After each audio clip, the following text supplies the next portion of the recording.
Just to give you a quick intro, for those of you who don't know me, my name is Doug Williams. I'm the Director of Digital Practice for the OA Daily. I've been coming to this conference pretty much since the beginning of North America, and a few other things. I've spoken at AU as well.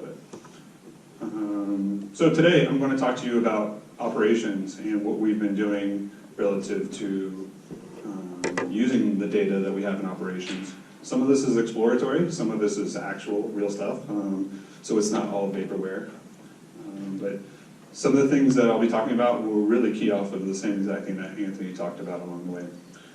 For your information, this actually is AI accredited. I just spoke a version of this at the AI National Conference last month, so if you get access to the information in the handout is brief, but this presentation will be posted up as well. And I'm not sure at what point that's going to be released to everybody, but there is a number up in the upper right-hand corner that you can get to.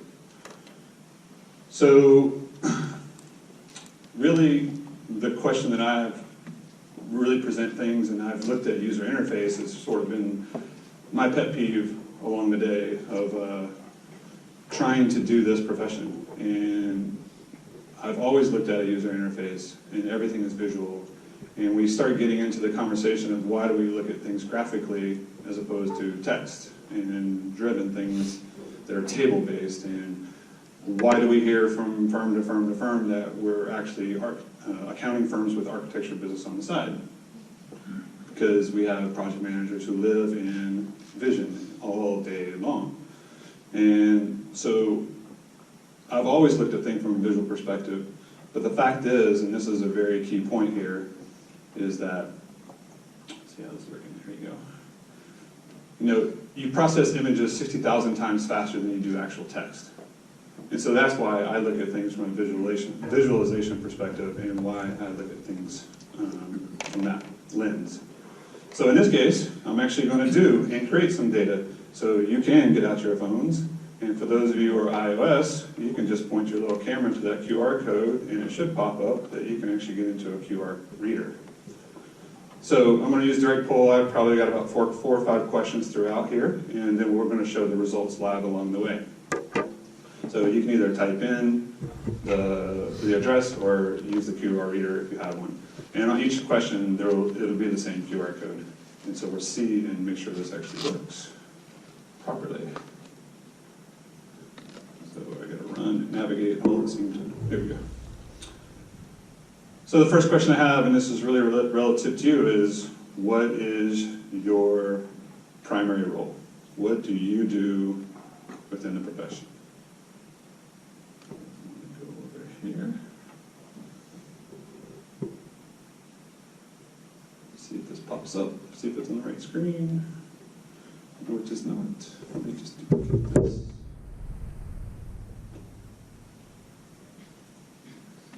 Yep. Template. Token. Okay, so I have to actually, let's see if I'm starting this.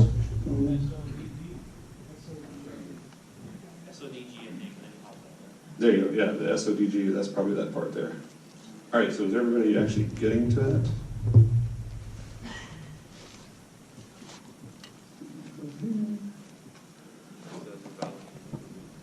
Hold on. Oh my gosh.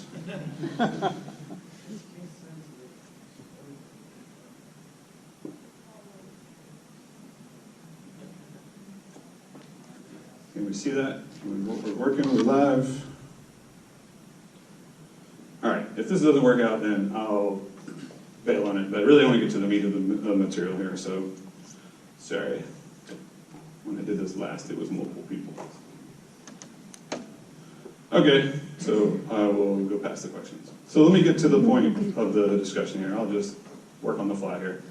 So what have we been hearing the last couple of years? It's big data. And to me, it's not just big data, but it's really all the data. And we need to be careful, like Anthony said, is you need to know what to do with it. And so what you need to really know is what data you're really looking for. And this is how we start looking at the things that we want to visualize and we want to start solving from a business perspective.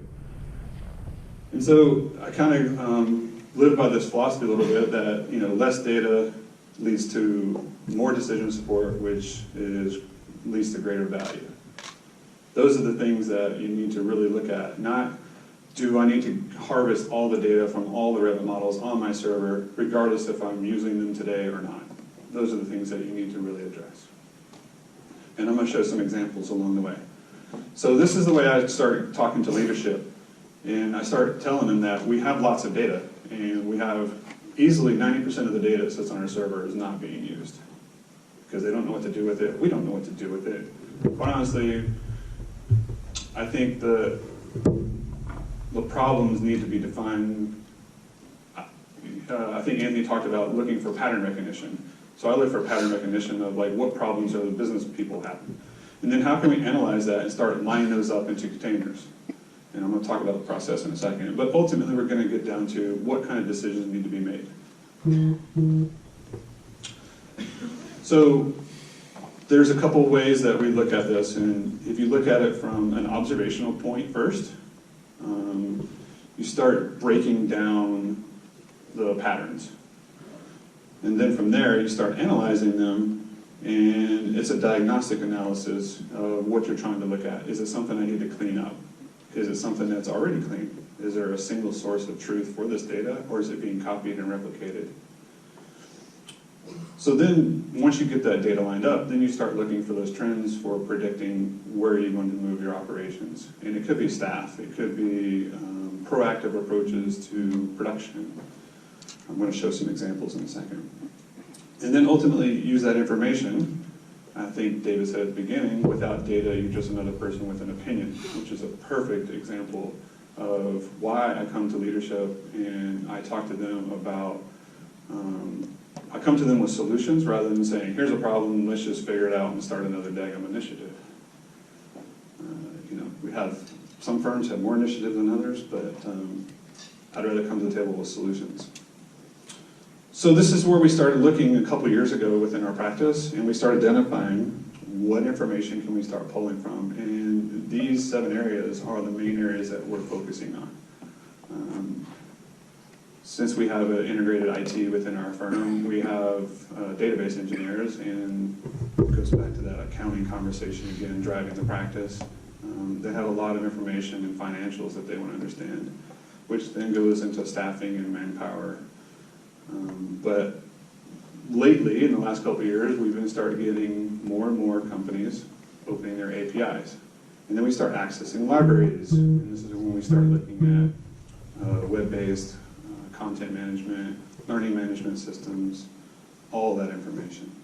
And then the projects themselves, which is ultimately kind of why I went to school, is to practice architecture.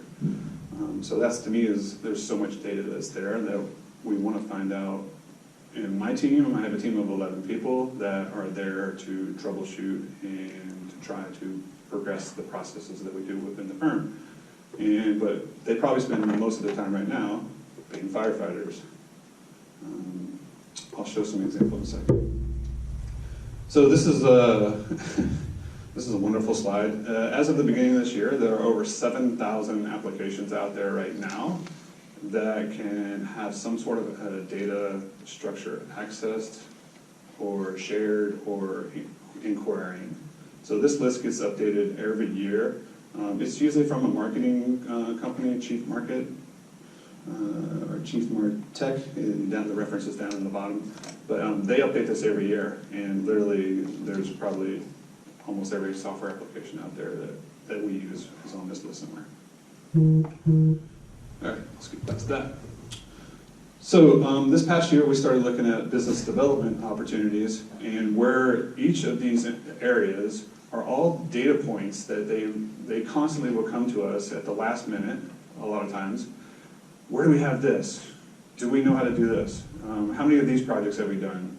How many of these markets have we worked in? What areas? What other design firms have we worked with? What other engineers have we worked with?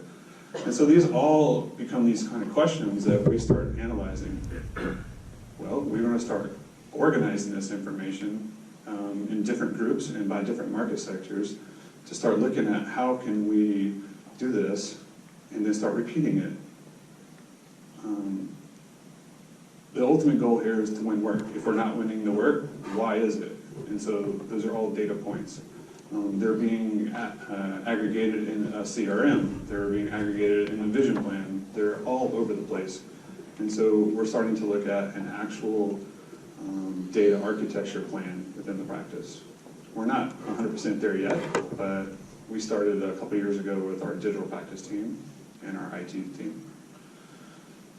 So this is something that we kind of mapped out a couple years ago at the very beginning. And I started looking at different areas, and we call these the data sources. Where do we want to start aggregating information? And then now, about a year and a half ago, we finally developed a digital practice SQL server so that we can start collecting this data. And not just all of it, but what we need. We're starting to pull information from our project information management platform, from Vision. That's where all of our people assets are. We try to keep that as a single source of truth. And then our flavor of choice is a lot of Power BI. Easy entry point, cheap, inexpensive, $100 a year per license, kind of thing. I'll show you some other examples in a second. But ultimately, that then feeds back to dashboards. And so these are a few projects that we planned out, started planning out a couple years ago. And what we did is we broke down, and here's an example. We were having a problem with our IT deployments when every time we had a new version of software come out. So we kind of looked at, what's the problem? Well, we were using Asset Core. It was a horrible deployment platform. I think IT said that if they had a 70% install rate, that was excellent for them. I'm like, are you kidding me? Sort of like, I don't think so. And so we started, at that point, we were transitioning over to SCCM. So that's helped us out quite a bit. Now we're hitting like 98%. And so there's a lot of, these are mostly out-of-the-box SCCM dashboards that are there that the IT teams are utilizing. So we start reviewing these dashboards, and then we start saying, okay, do we need all 15 of these things on this window? And what you should do then is look at what are the 2, 3, 4, 5 things most important, and whittle that down. So this time last year, it was we were actually at the end of building a Revit model health check. And I went back afterwards, and there was somewhere between 5 and 6 Revit model health check presentations last year. So we had a spec that we were done with it at that point. This time last year, we had just not rolled it out until we put out 2018. But what we did is we have it pulling about 50 to 80 data points every time someone opens up a Revit model. We didn't care about the ones for projects that were 5, 6, 7, 8 years ago. But what we started looking at is how can we proactively look at the problems that are occurring. And so we built a dashboard. Actually, we built several dashboards, but this was the end goal. I think the most important thing that we started looking at is what are our most problematic things within these models. We can break it down by office, I can break it down by team, we can break it down by actual model, and then identify the person. So what we're looking at is training opportunities, or who the BIM coordinator is on that particular project, and how we can actually come back to them and teach the team, the individual, or what. But we're looking at these things rather than 2 hours before printing or delivering content. We started, so we use Nuforma for our project information management. So we're trying to increase our utilization. We just rolled it out a couple of years ago. Operations comes to me and say, hey, what's the utilization? It's not as much as we thought it was going to be, and it was like, that's fine. So I sent out, and this is something that we're doing, you talk about creating the data or polling the data. So we use Microsoft Forms, and I just created a poll within the practice, sent it out to all the offices, and within about 4 days, we had about a 60% return on all staff actually answered the survey. And literally, the dashboard you see at the bottom, which is one of 5 tabs, I put that together on the airplane because I've been using Power BI for about a year and a half now, and it's just at that point that it's that fast because I can now visualize that. And then I shared it both with all our operations as well as Nuforma Customer Success Manager as well, because we can send that link out and we just publish the dashboard.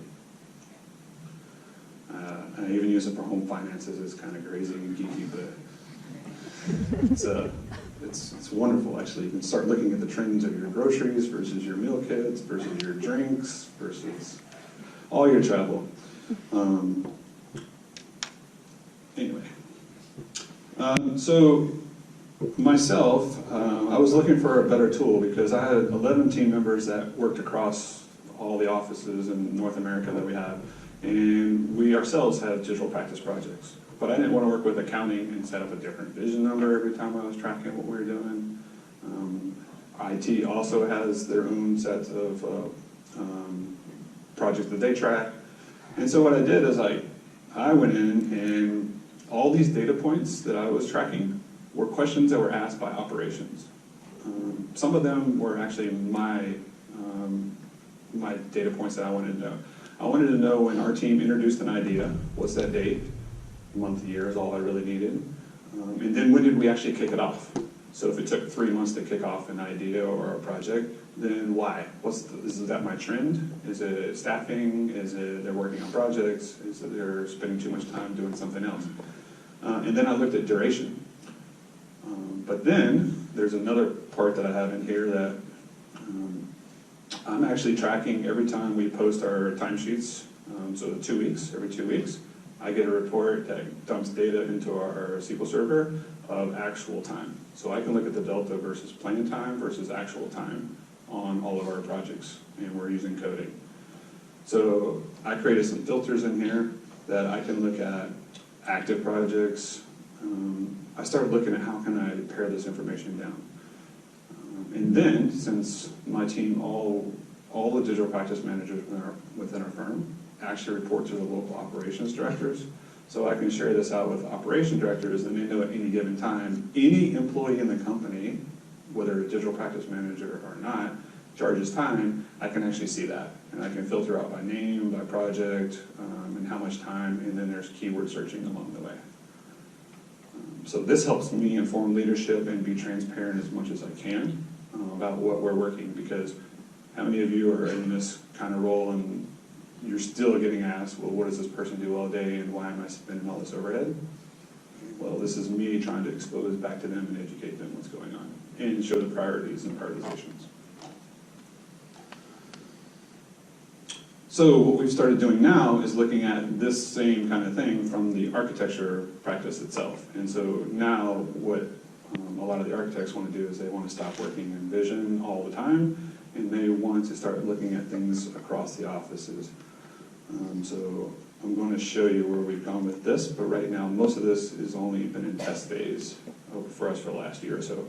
So we try to work with anybody in our leadership and saying, okay, what are your problems, what are you trying to solve, and by the way, can you sketch out examples? And that's what one of the architecture directors did in one of our offices, the top 2 examples, both for project and for office staffing.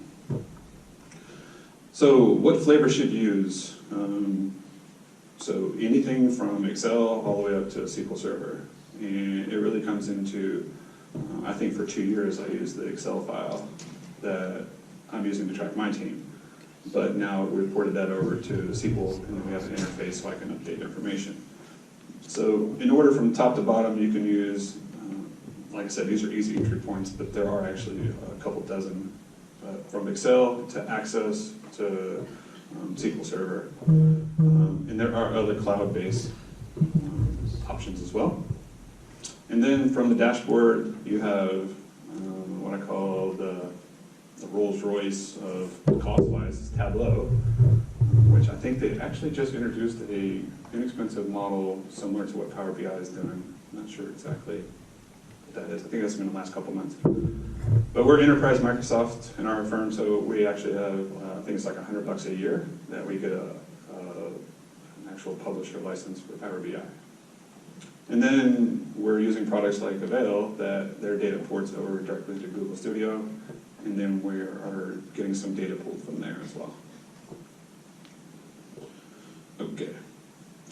So this gets to the meat now. So the meat of our operations is I know there's several firms that are doing this now, but we have a dashboard of dashboards.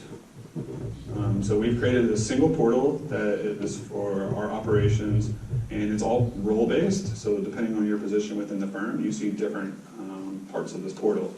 And so I'm just going to highlight on some of the actual financial parts and the operation parts that that are in the rest of this presentation.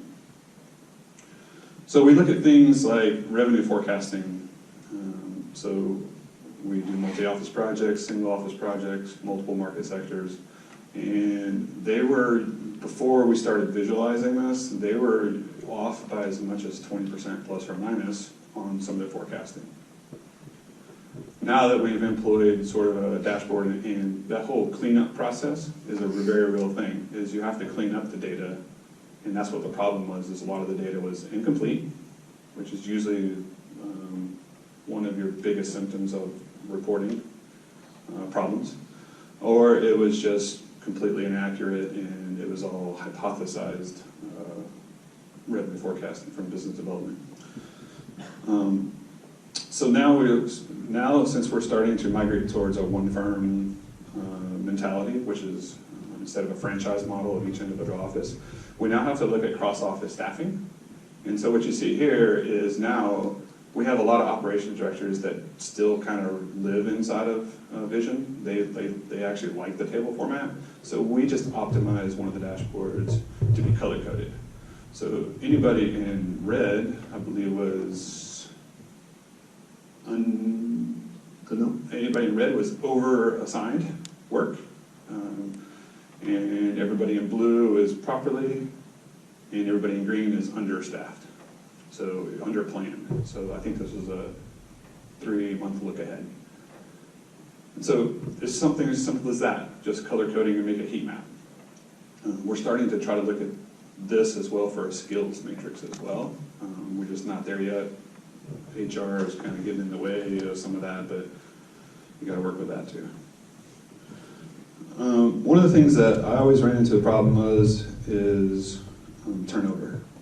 And why are people leaving? So our HR also wanted to know the same thing, and so they started looking at coding on here as far as why are people leaving? Because of a better offer, they start working for a client, and yes, unfortunately for us, we have one code up there that happened to us last year is someone actually passed away.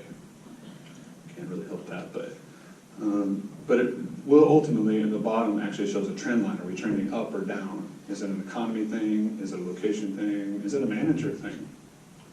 So there's a lot of HR sensitive aspects that you have to address, and you have to be careful with that. And that's why you have to also look at permissions sets of who actually has access to play. Okay, so third party.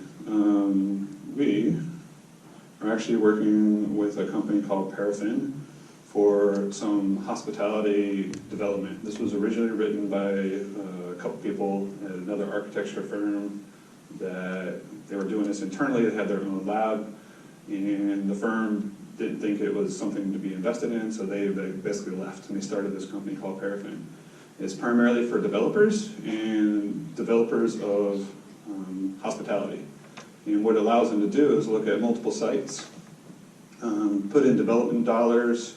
Do they want single-loaded corridors, double-loaded corridors, unit types for hospitality, and then able to look at multiple sites across any city or any region that they want. And then it goes through here, and it just starts doing different permutations.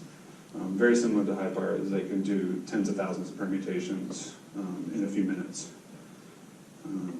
We're actually working on Hotel Del Coronado, so it's a national landmark in San Diego, and we're using this to actually show them some expansion on that project that they otherwise wouldn't have thought of. And so it allows us to do just multiple permutations and get to the data that we need. So the part of the chart that's going on here is they're going in, changing in development dollars, land costs, unit mix, bed rate, and those kind of things. And it's all web-based. Let's see if I can, there you go. So it's there again, it's going through and doing the multiple permutations. So we've partnered up with them sort of as a pioneer to try to help develop them. there's different shapes and forms of the buildings that we're trying to expand on their use. But we're trying to get down to it and say, okay, here's the most optimized option for you.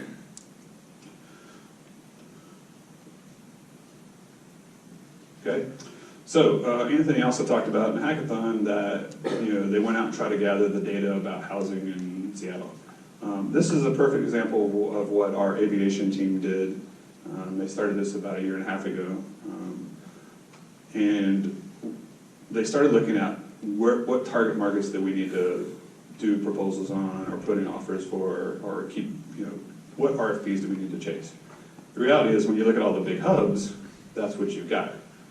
But what we did is we started looking at the publicly made available data that projects and airports that were FAA already funded by the government, and we started mapping those across all mid and small market airports. And so you can see, instead of looking at just hitting Miami and Orlando in Florida, look at all the coastal airports that we can actually start pursuing and start targeting. And so that allows our whole aviation team to think completely different about just hitting the big hubs. And that allows us to compete with fewer people often, because you're not hitting those big airports. So that's a perfect example of using the data. And we did have to do a lot of cleaning. So that whole 83% is a real thing, depending on the data. I've also seen the same thing in a previous life of mine, where we're looking at healthcare.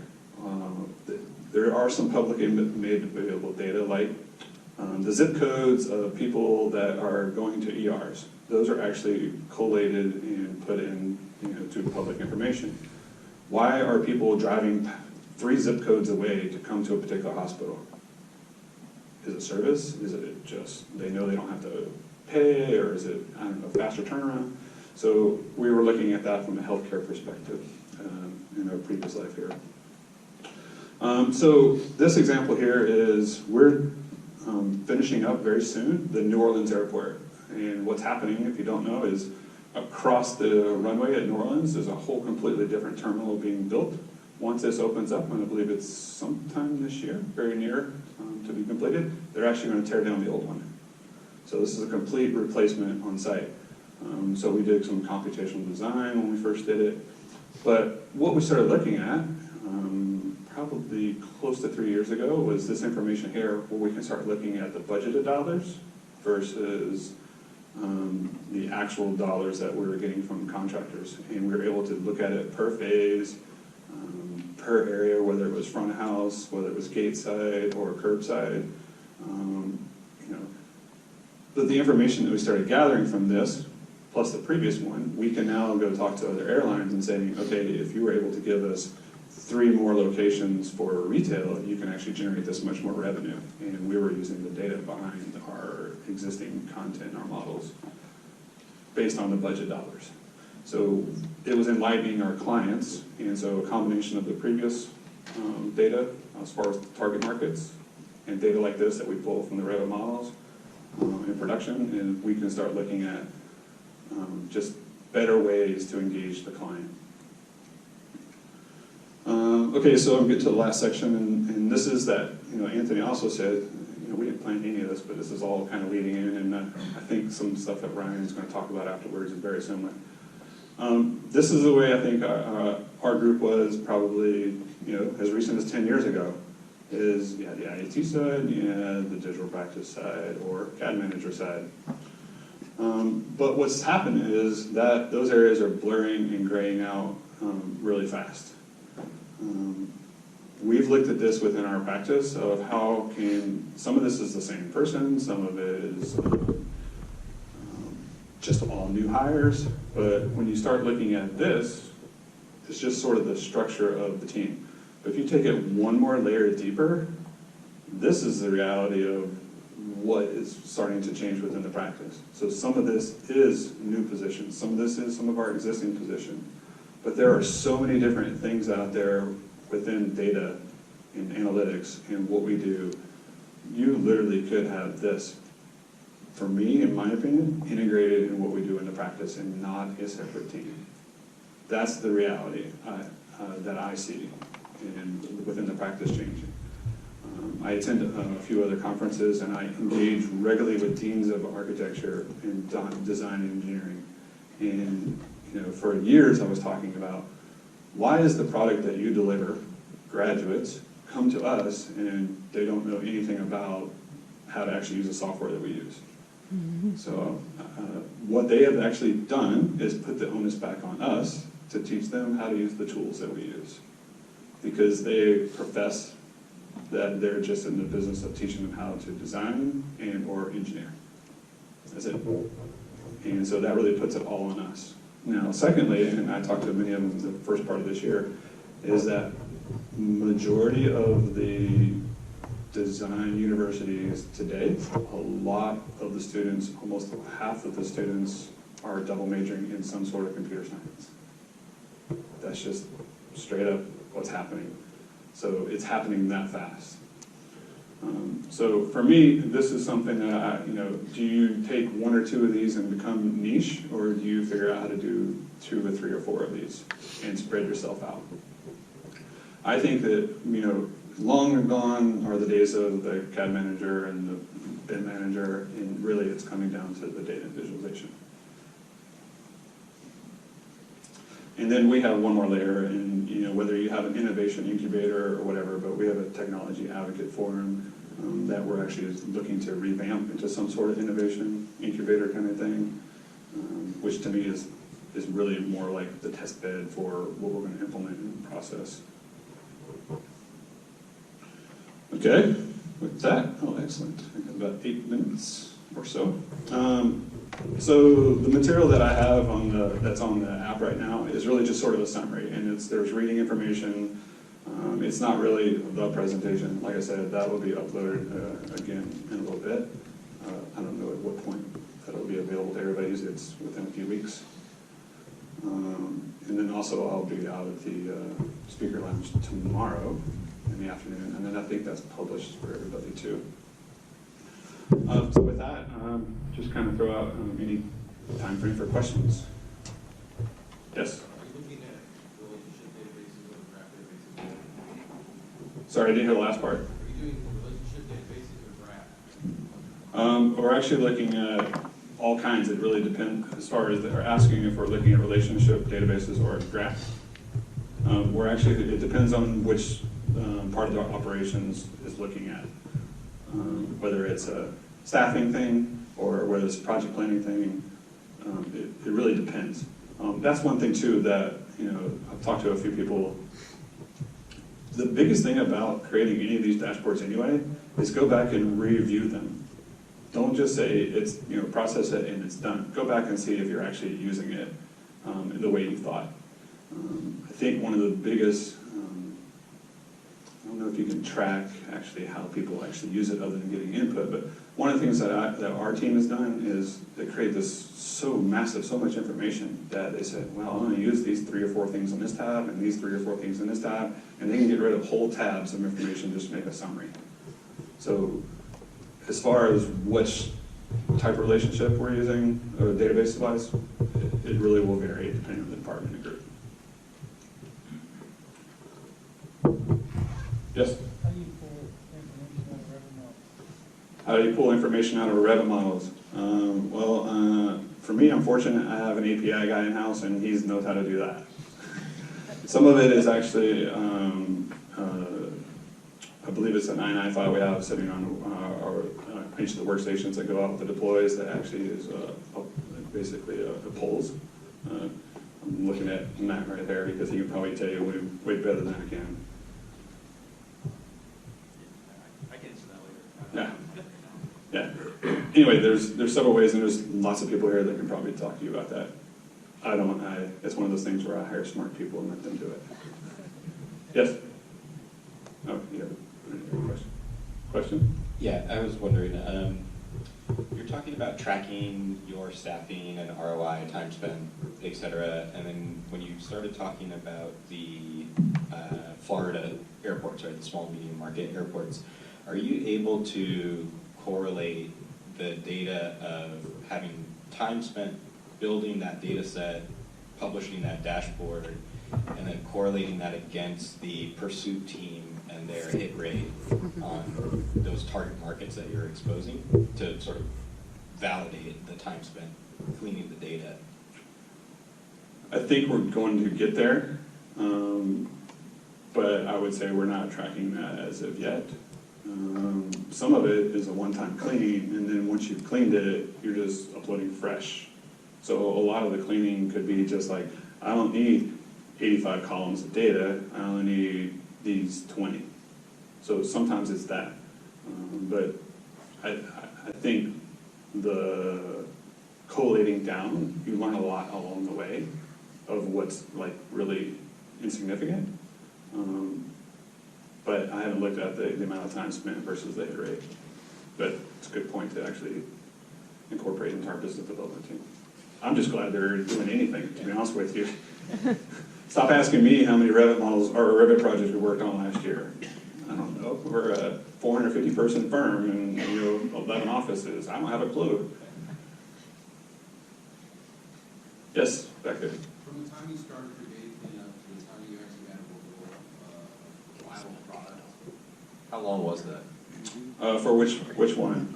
Well, just from the time you started the idea to where you get your first actual dashboard for people, the result that people could actually use. So the example I showed you on the airport one, that was being worked on with the project manager and a digital practice manager.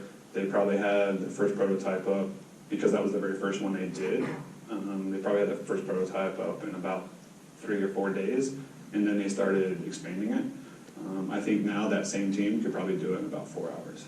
Out of the Vision and the new format, which were your cleanest databases? Vision, because I think it really comes down to how your accounting structures it, and how clean they use the people versus the projects and that information, that data. So I think, to me, if Vision is your single source of truth, then start there. I mean, there's lots of redundancy that's also in new formats, especially when you start getting the clients and contacts and those kind of things. And that's why we don't harvest that information. And actually, I've been pushing them to expose a lot more than they have been anyway. But there again,